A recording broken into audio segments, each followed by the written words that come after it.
Until I met you, I had no idea what trichology was. So, for your viewers and listeners, can you give us a quick explanation? Yeah, of course. So trichology is actually the study of the hair and scalp. So we look at the biology, the chemistry, the physiology involved with hair and scalp conditions, products used on them, products used to treat them. Right. So it's a really holistic approach. So when a patient comes to see us and they sit down in the consultation chair, we don't just look at and ask questions about their scalp. We care about what's their styling history, what have they been doing, even 10 years ago, what's their medical history, what's their diet like, are they stressed out, are they on any medication?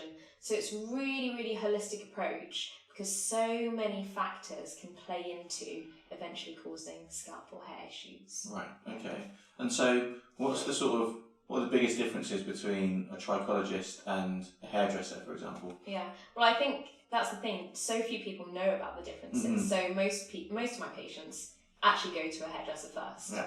And then they don't really feel satisfied with the explanation. Fair enough. Okay. It's not a hairdresser's job, so they come to see us. So a hairdresser is really focusing on the aesthetics. Yeah. It's all about the look. It should feel glamorous. It should look glamorous. But there isn't as much of an emphasis or concern about the health of the hair and teeth, as long as the look is great, right? Okay. For us, I don't mind whether the hair's cut up here, down here, frizzy or not. What I care about is it healthy? And is the scalp healthy? Okay. So there's a big difference, a bit the way you have the difference between a beautician and a dermatologist. Right. Okay. Consider us the dermatologist of hairdressers. Right. Okay. Yeah, that makes sense. And so you've got a family-run trichology clinic. What are the sort of biggest concerns that you see? What are the main issues, conditions that people kind of come to you with? Yeah. So our clinic, the Fulham Scalp and Hair Clinic, we predominantly treat Afro and mixed race hair. That's probably our expertise, and there's a reason why people seek us out. And with that hair type comes a lot of classic hair conditions. Okay, such as? So a couple of them are traction alopecia, really common condition. Contact dermatitis as well, which is like inflammation of the scalp and irritation of the scalp and skin because of things you're putting in contact with it. Right. And then something else called fragilitis cranium, which is essentially just very fragile, dry hair that breaks really easily. But what's really important, and I think really, and you've got to emphasise it so much, is that these three conditions are entirely avoidable. Okay.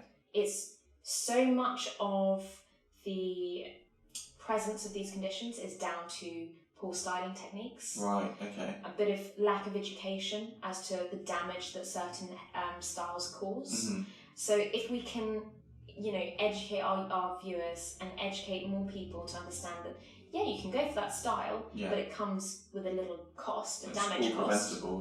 Then you can avoid, then you can choose, are you going to have the damage or not? Okay. Yeah. And so out of the three that you picked out, what's your kind of biggest concern? What's the most common problem that you see? I think the most common one is traction alopecia, for sure. And that is, edges. Right. Edges are going. Okay. Edges are going.